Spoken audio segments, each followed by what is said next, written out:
Hola, ¿qué tal mujeres? Y digo mujeres porque somos mayoría, esto es Madre Cúbreme con tu Rebozo, un espacio dedicado a las mujeres interesadas en la maternidad, vista desde el sincretismo, el misticismo, la ciencia y la conciencia.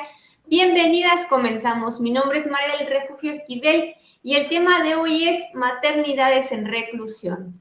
Ejercer la maternidad tras las rejas genera una situación con doble condena, la penal por el delito cometido y la social por haber incumplido la normatividad del género, ser madres. Marta Ávila. Maternidad en la prisión, poco se ha escrito de la problemática de las reclusas embarazadas, en especial de sus controles prenatales y sus complicaciones. Está claro que la prisión es un ambiente hostil y fútil que ensombrece el sentimiento materno. El estrés generado y las circunstancias que llevaron dicho embarazo muchas veces obligan a las gestantes reclusas a abortar o sobrellevar un embarazo complicado debido a muchos factores que lleva a una alta mortalidad materno-fetal, sin contar los efectos psiquiátricos que ocasiona el aislamiento y la influencia dañina del lugar. Las principales complicaciones obstétricas son altos porcentajes de amenazas de aborto, aborto espontáneo e inducido sin supervisión médica, parto pretérmino, prematuridad y bajo peso al nacer, además de los efectos de otras patologías como las adicciones a drogas diversas y el tabaco. Es necesario establecer protocolos de cuidado prenatal y preconcepcional de reclusas de alto riesgo de embarazos tanto programados y accidentales. Toda reclusa gestante merece consideración en sus derechos humanos y el Estado debe garantizar su cuidado prenatal. Esto nos dice el ginecólogo Haider.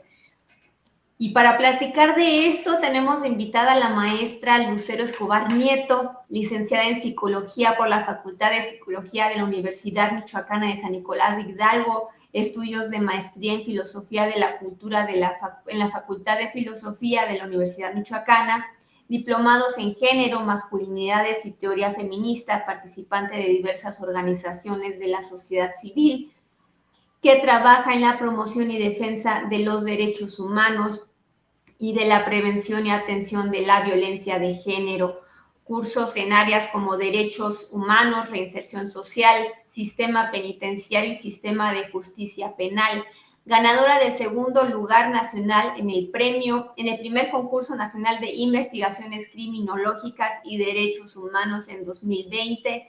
Desde el 2017 trabajó como psicóloga clínica en el Centro de Alta Seguridad para Delitos de Alto Impacto, número 1, dando atención y acompañamiento psicológico a mujeres y hombres privados de la libertad. Lucero, buenas tardes y bienvenida, ¿cómo estás? Hola, mucho gusto y muchas gracias de facilitar el espacio. Estoy muy emocionada porque justamente es un tema que creo que debe de preocuparnos a todos y a todas, ¿no? Y de lo que muy poco, como ya lo dijiste, de lo que muy poco se habla, ¿no? No por nada a estas mamás y a sus hijos e hijas se les conoce como los invisibles, ¿no? Los niños y niñas invisibles, porque pues parece que nadie piensa en ellos y en ellas, pero existen estas maternidades. Y bueno, eh, sí, quisiera, antes que nada, bueno, además de darte las gracias, este,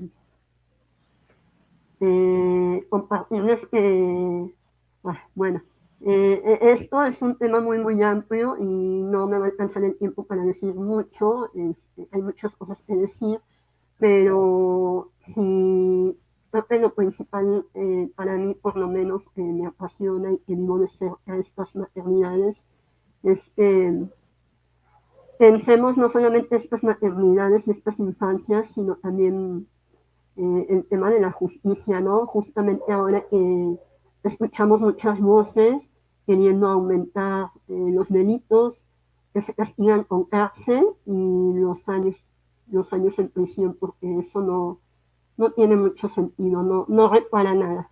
Pensar la justicia en esos términos de encarcelar a la gente, de meterla en jaulas, no tiene sentido. Entonces, permitámonos pensar también desde acá, ¿no? La noción de justicia y pues las infancias como un asunto que nos debe de preocupar a todos y todas, más allá de que sean nuestros hijos o no. ¿No? Es una responsabilidad social.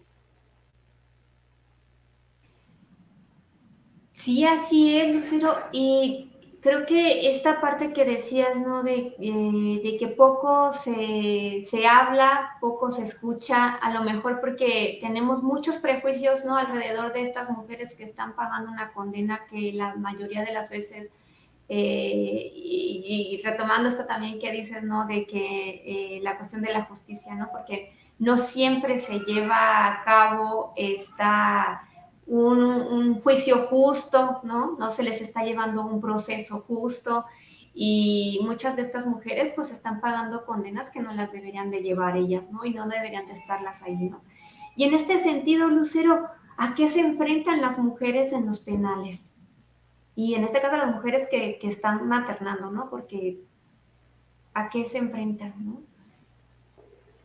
Bueno, pues sí, digamos que lo que vivimos todas las mujeres comúnmente, las que vivimos en libertad, en un mundo pues, de discriminación, de mucha desigualdad social, eh, pues sucede que en los centros penitenciarios esto se hace más evidente o más agudo, ¿no?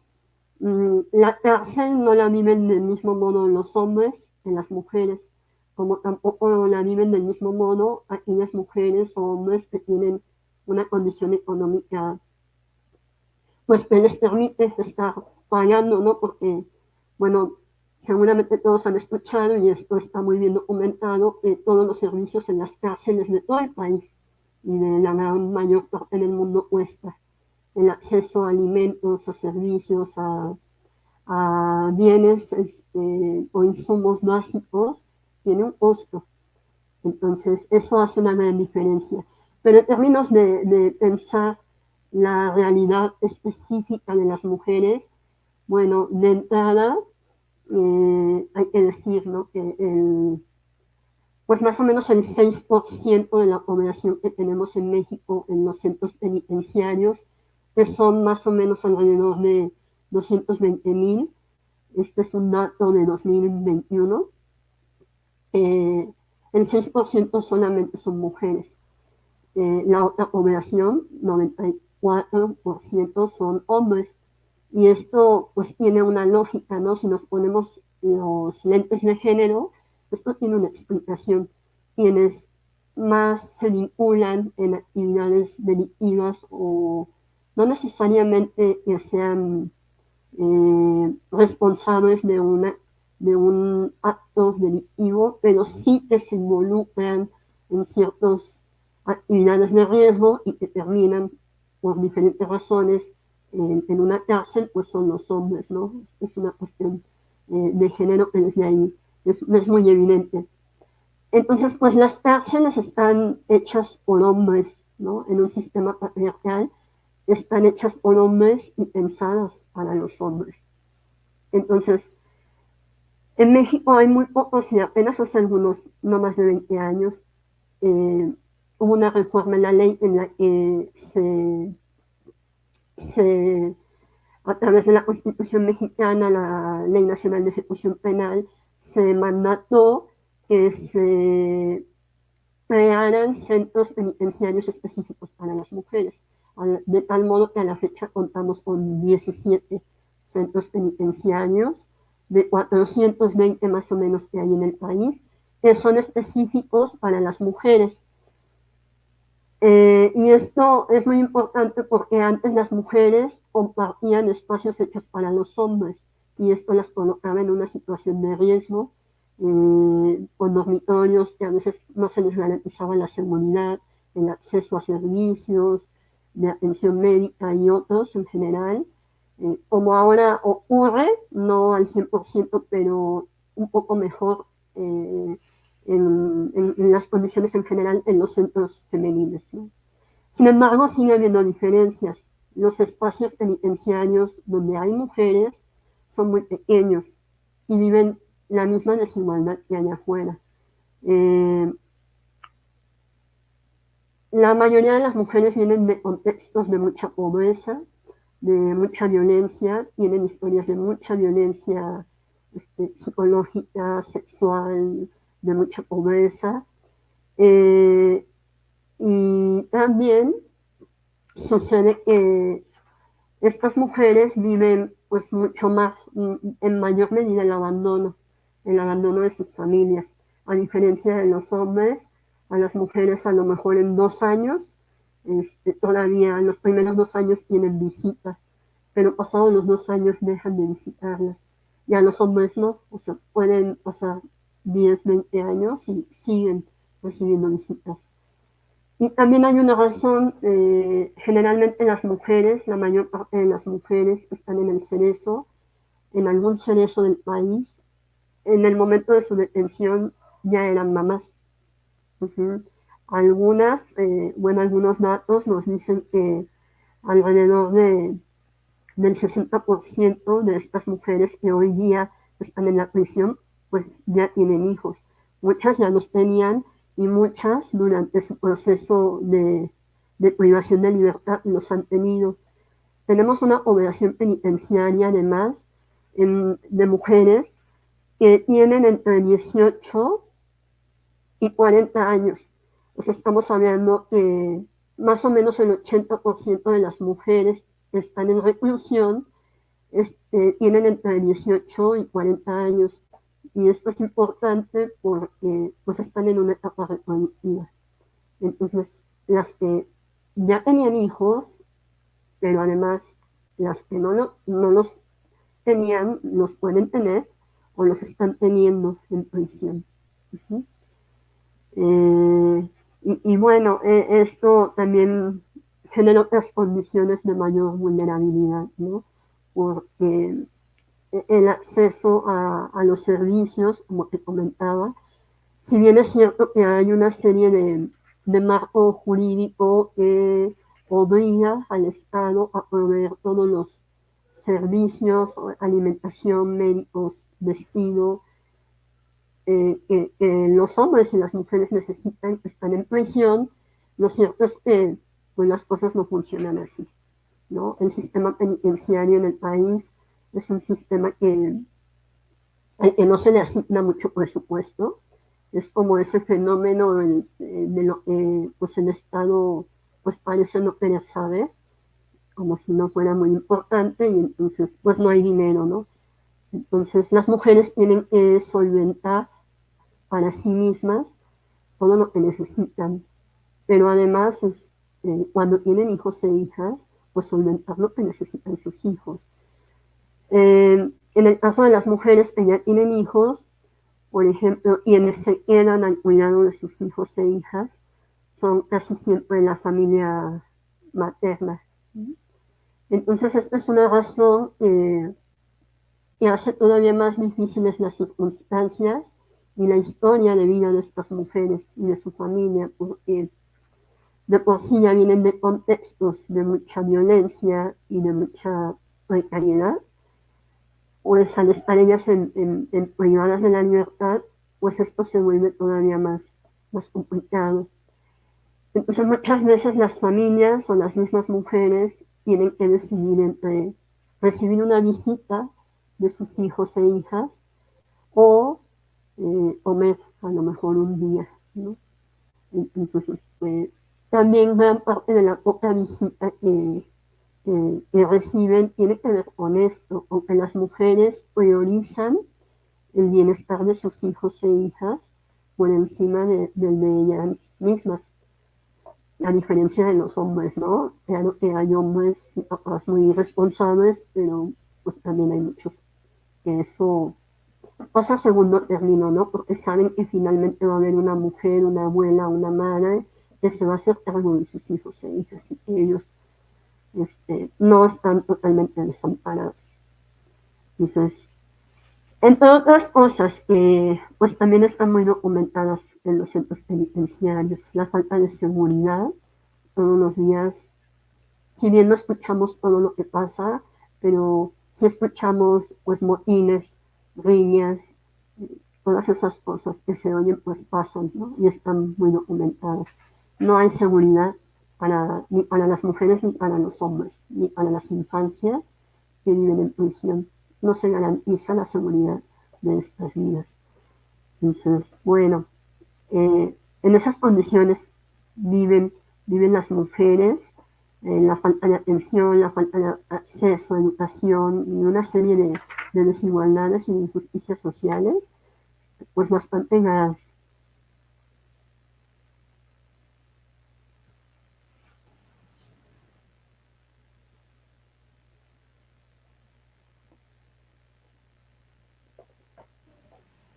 No te oigo. Sí. Ya. ¿Cómo es la vida de las mujeres que maternan, Lucero? ¿Quién las acompaña? ¿Quién está con ellas para empezar, cuando están o se enteran que están embarazadas, ¿no? O sea, ¿cómo es que ellas pueden acceder a una prueba de embarazo? Sí, ¿quién está al tanto de los cuidados durante este proceso? O sea, acá pueden ir las mujeres a un centro de salud y se les va a otorgar ácido fólico, por ejemplo, ¿no? O sea, ¿quién está a cargo de esto? Y sobre todo esta parte de cómo acceden, ¿no? Y qué tanto se les está como otorgando esta posibilidad de que también tengan el derecho a decidir estando ahí, ¿no? Uh-huh. ¿Cómo pasan este proceso? ¿Quién Bueno, las...? sí, dime. Sí. No, adelante. Bueno, también es cierto que no todos los centros penitenciarios viven la misma realidad, ¿no?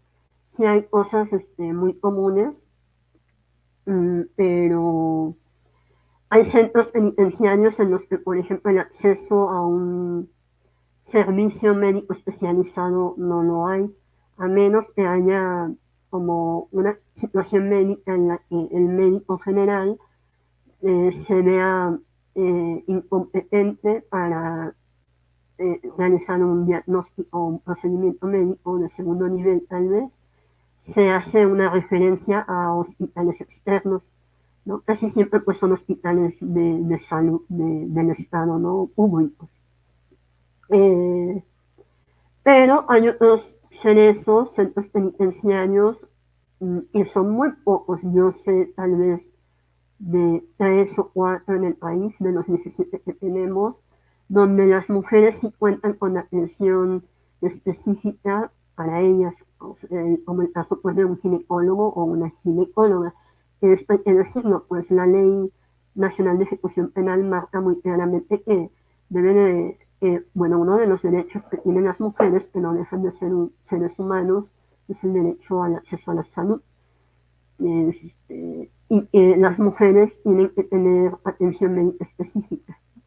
Y idealmente tendría que ser atención por mujeres médicas, ¿no? Digo, esto no siempre es así en el caso de aquellos lugares donde hay este tipo de servicios, en algunos otros sí. Pero la mayoría no lo tienen. Entonces, es complicado detectar en las primeras semanas un embarazo, ¿no? Generalmente lo que hay de más fácil acceso es una prueba de embarazo de orina, pero en la mayoría de los casos esta prueba de embarazo les cuesta a ellas. Y a lo mejor es una prueba que aquí, pues tú sales y vas a la tienda de la farmacia 5 minutos, 50, 100 pesos, no sé, pero pues allá no. Entonces, no hay personal suficiente como para que a lo mejor una que tenga la sospecha de un embarazo pueda decir, después de cierto tiempo, que sospecha y solicitar una prueba de embarazo, ¿no? Porque a veces no las hay a la mano y además pagarla, ¿no? porque a lo mejor 50, 100 pesos para ella significa el alimento, las toallas, cualquier servicio muy básico, de 2 o 3 días, ¿no? O de más tiempo. Entonces es muy difícil que se detecten tempranamente, ¿no? Entonces eso hace complicado pues el control prenatal, ¿no? Y bueno, pues antes ni hablar, ¿no? El ácido fólico, pues la verdad es que muchas de las mujeres no planean los embarazos, las que están en prisión, ¿no? Y muchos de estos embarazos que ocurren ahí son inesperados. Entonces no hay como una preparación, el consumo de ácido fólico y demás, ¿no? Prepararse para un evento de esta naturaleza casi nunca lo hay. Entonces cuando se detecta el embarazo y bueno, no estoy segura cómo sean los demás centros penitenciarios, pero en donde no hay servicio ginecológico ahí, se le lleva el control en los hospitales de segundo o tercer nivel. Se manda ginecología y salen ellas a sus controles mensualmente, ¿no? Y así hasta el momento del parto. Y esto es bien, bien difícil porque pues la experiencia de salir de un centro penitenciario es muy, muy traumática para muchas mujeres. Porque pues hay protocolos, ¿no? De seguridad. Tienen que llevar esposas en manos y pies, llevan un traje naranja, y pues además cadenas, ¿no? En los pies, o sea, van de tal modo que no pueden caminar como muy rápido, de hecho muy lento, y pues sí, ¿no? Se ven muy limitados en su movimiento, en el desplazamiento. Y pues van acompañadas siempre por custodios y por custodias, ¿no? Entonces, muchas de estas mujeres al momento de su detención vivieron experiencias de tortura o de malos tratos, golpes, incluso abusos sexuales, ¿no? Entonces muchas de estas mujeres ya de por sí están traumatizadas cuando se enfrentan con cuerpos de seguridad, ¿no? En general. Porque muchas de estos malos tratos pues vienen de cuerpos de seguridad, ¿no? Entonces cuando salen a sus consultas con estos protocolos, muchas sufren, de verdad, sufren, como reviven esta experiencia traumática, ¿no? Del momento de la detención, entonces se ponen muy mal, muy, muy mal. Y bueno, también hay que decir que tenemos personal muy, muy, muy sensible, pero es el menos, ¿no? La mayoría de los custodios y custodias no son pues para nada sensibles, todo lo contrario, ¿no? Muy, muy apegados al protocolo, aunque la misma Ley Nacional de Ejecución Penal marca que debe de haber proporcionalidad y razonabilidad, ¿no? A la hora de hacer cierto tipo de intervenciones, ¿no? Es decir, se pueden tomar otras medidas de seguridad para disminuir estas condiciones de estrés, ¿no? Entonces, bueno, además sucede que en los hospitales, pues también, ¿no? Estas mujeres tienen el estigma, como tú decías, ¿no? Además, un doble estigma por ser delincuentes, eh, pero también por ser mujeres, ¿no? Y también por ser mamás, ¿no? Porque además, como se atreven a embarazarse estando en prisión.